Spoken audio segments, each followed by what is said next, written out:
Bonjour à toi et bienvenue sur ma chaîne YouTube Investis sur toi. Alors, si tu es nouveau sur la chaîne, moi c'est Roger, mais au travers de cette chaîne, je te parle non seulement d'investissement sur toi, mais aussi de business, d'entrepreneuriat et aussi de mindset. Alors, au travers de cette petite vidéo, je vais comme ça m'appesantir sur une thématique aussi cruciale qui est notamment la thématique de prêt. Alors, comme ça, comme vous le savez déjà, il existe deux grandes catégories de prêts qui sont notamment le prêt à la consommation et aussi le prêt immobilier. Des prime abord, je voudrais te dire qu'en fait, moi, je déconseille fortement de prendre les crédits parce que pour moi, j'estime que un mauvais crédit est une mauvaise chose. Donc, c'est la raison pour laquelle je voudrais, au travers de cette vidéo, te dire en quoi est-ce qu'il faut jamais prendre le crédit.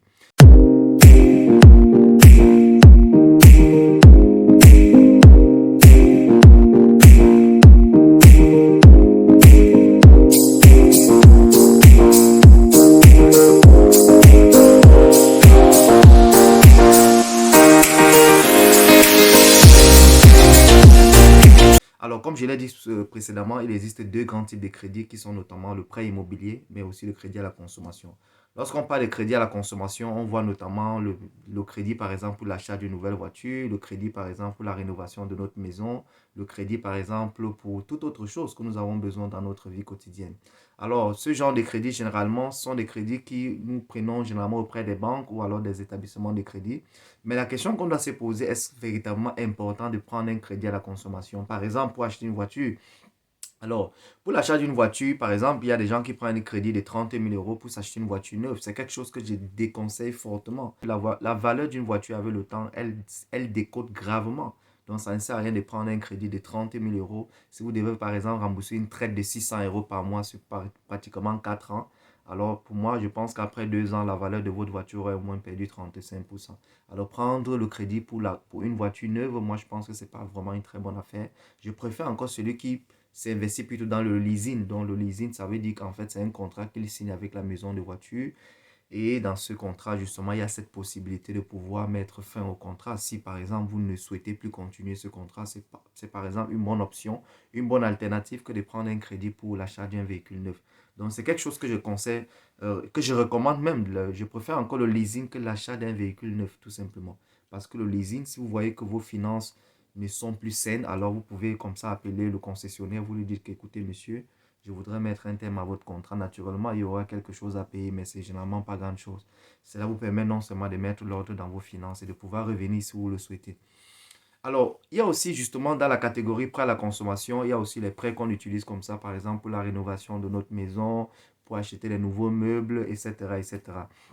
Bon, ça sont des prêts, bon, ça dépend aussi maintenant de vos revenus. Il y a des gens qui peuvent le faire sur revenus propres, il y a des gens qui peuvent prendre des prêts. Bon, c'est quelque chose qui est assez variable et c'est quelque chose sur lequel on ne peut pas vraiment dire, voilà, c'est bien, ce n'est pas bien, parce que généralement, ce ne sont pas des montants très élevés. Ça peut aller entre 3 000 à 10 000 €, parfois même 2 000 €, etc. Bon, si un crédit est en deçà de 10 000 €, je pense que c'est encore gérable, c'est pas critique en tout cas.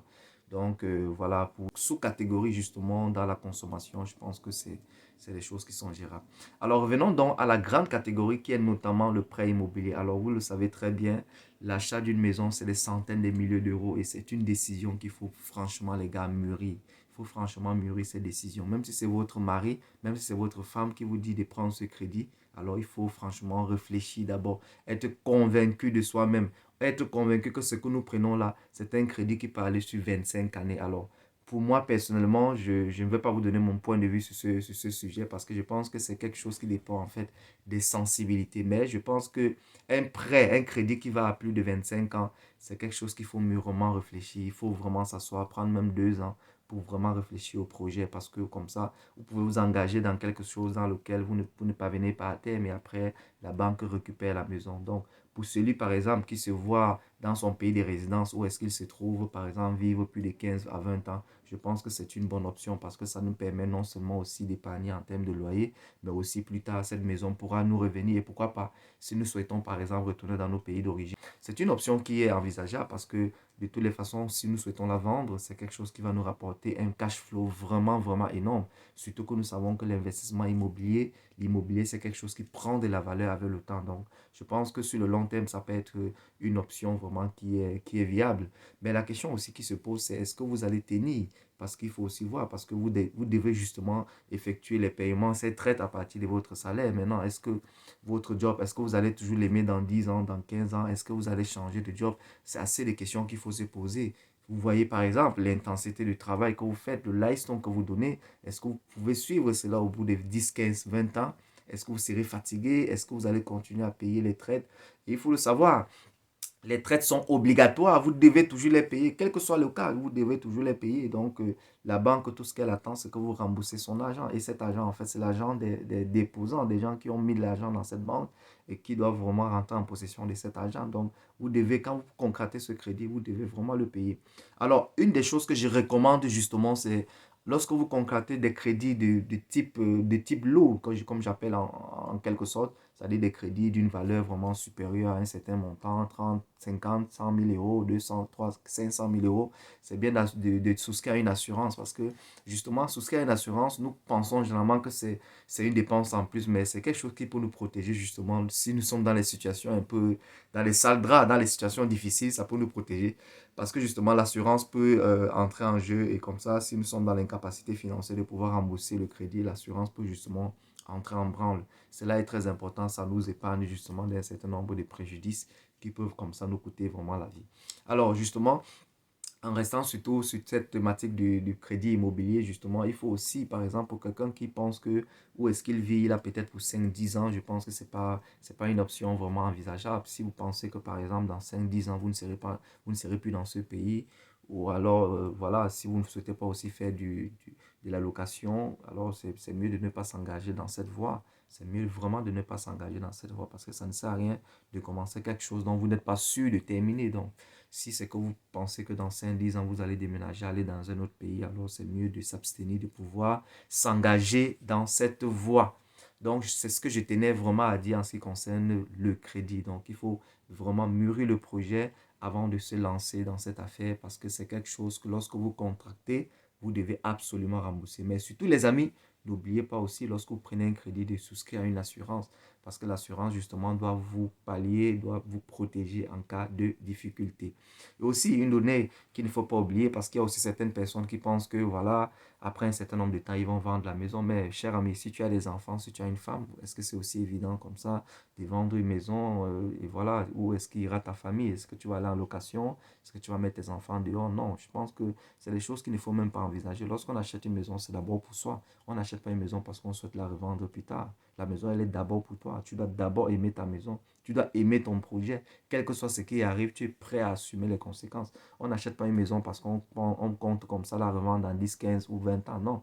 On achète une maison parce qu'on souhaiterait qu'elle soit pour nous de manière définitive et pour toute la vie. Bien sûr, si nous ne sommes plus là, évidemment, c'est à nos enfants de pouvoir continuer avec notre héritage. Donc, c'est en fait parce qu'il y a beaucoup de personnes qui pensent que voilà, je vais acheter une maison maintenant, dans 15 20 ans, la maison aura pris une cote supérieure, alors je vais la revendre comme ça pour pouvoir entrer en possession de mon argent et aussi avoir une plus-value pour aller réinvestir ailleurs. Je pense que ce n'est pas une bonne réflexion. Lorsque vous vous engagez dans un projet, engagez-vous dans un projet de cœur, dans un projet qui vous tient vraiment à cœur, un projet que vous êtes prêt à assumer, quelles que soient les conséquences. Cela est très important. Ne vous engagez pas dans des petits calculs qui ne servent pratiquement à rien et qui ne vont pas vous aider si vous êtes face à des situations. Engagez-vous dans des projets donc, qui vous tiennent à cœur. Et justement, pour terminer cette vidéo, je dirais simplement que le crédit, pour moi, n'est pas une bonne chose. Si vous avez la possibilité de pouvoir faire des choses de vous-même, alors faites-les. Mais il faut aussi préciser et nuancer qu'il y a des projets, il y a vraiment des investissements qui nécessitent de prendre un crédit. Et cela, vraiment, c'est à encourager même. Par exemple, si vous voulez, comme j'ai dit, acheter une maison, si il faille comme ça, mettre comme ça des réserves d'argent chaque mois, il vous faudra au moins 25 ans pour acheter cette maison. Or, en prenant un crédit, vous avez directement la maison et vous remboursez simplement. Vous profitez non seulement de la maison, mais vous remboursez aussi le crédit. Donc, comme ça, il faut nuancer la notion de crédit. La question fondamentale, c'est de savoir est-ce qu'il faut prendre ou est-ce qu'il ne faut pas prendre. Est-ce que vous êtes sûr de vous engager sur le long terme ou est-ce que vous n'êtes pas sûr de vous engager sur le long terme?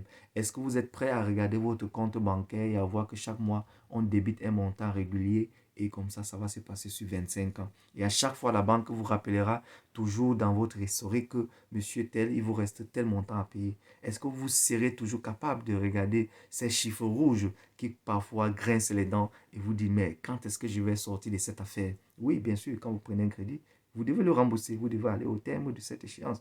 Bon, il y a une troisième catégorie dont je n'ai pas parlé, c'est par exemple, il y a aussi les situations d'urgence qui peuvent arriver dans nos familles où ça nécessite franchement le fait de contacter un crédit dans l'urgence. Par exemple, vous avez un cas de maladie dans votre famille qui nécessite par exemple une évacuation sanitaire, on a besoin d'argent.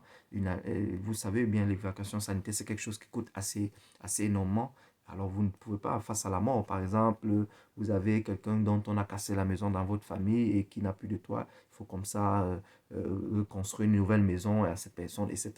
Il y a vraiment ce qu'on appelle les cas de force majeure qui peuvent nous amener à prendre un crédit. Là, c'est compréhensif. Même lorsque vous remboursez ce crédit, vous comprenez que non, en fait, vous avez pris ce crédit pour une cause vraiment noble, pour une cause vraiment d'urgence. Donc, ce genre de choses, c'est des choses qui peuvent arriver. C'est ce qu'on appelle les aléas de la vie. Et il faut s'y faire avec. Donc, voilà, en quelque sorte, ce que je pense de la notion de crédit. Soyez posés et essayez de voir, est-ce que ça vaille le coup de prendre ce crédit? Est-ce que je ne peux pas le faire, par exemple, à partir de mon salaire, à partir des revenus de mes différentes activités parallèles que j'ai?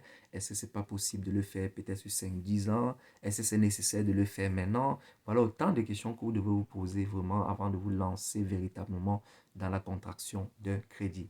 Alors, merci d'avoir regardé cette petite vidéo. Comme je l'ai dit tantôt, n'oublie pas surtout de t'abonner, de liker aussi, de partager la vidéo.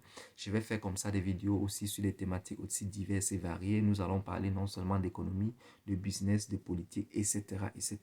Nous parlerons ici de tout et même des faits des sociétés. Donc, voilà, cette chaîne, c'est une chaîne généraliste, même si son nom l'indique, investir sur toi. Investir sur toi, c'est pas seulement sur toi, c'est aussi sur ton environnement. Parce qu'on ne peut pas investir sur toi si on n'a pas les moyens de sa politique. Il faut avoir les moyens de votre politique pour pouvoir assumer votre politique. Et c'est de ça qu'il s'agit en fait. Il s'agit ici de l'entièreté d'un package, non seulement toi, mais aussi des investissements. Surtout que nous savons qu'en fait, il faut tout faire pour sortir du salariat. Parce que le salariat, justement, il faut penser au long terme. Au long terme, c'est justement dans l'entrepreneuriat, être son propre patron. Je ferai justement une vidéo sur cette thématique qui est une thématique assez capitale et qui nous permettra comme ça de sortir de cette entorse qui est le salariat et aller vers des horizons nouveaux.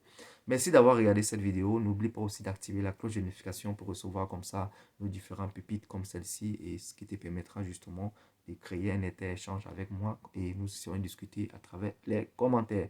Merci bien et bien le bonjour. Bye.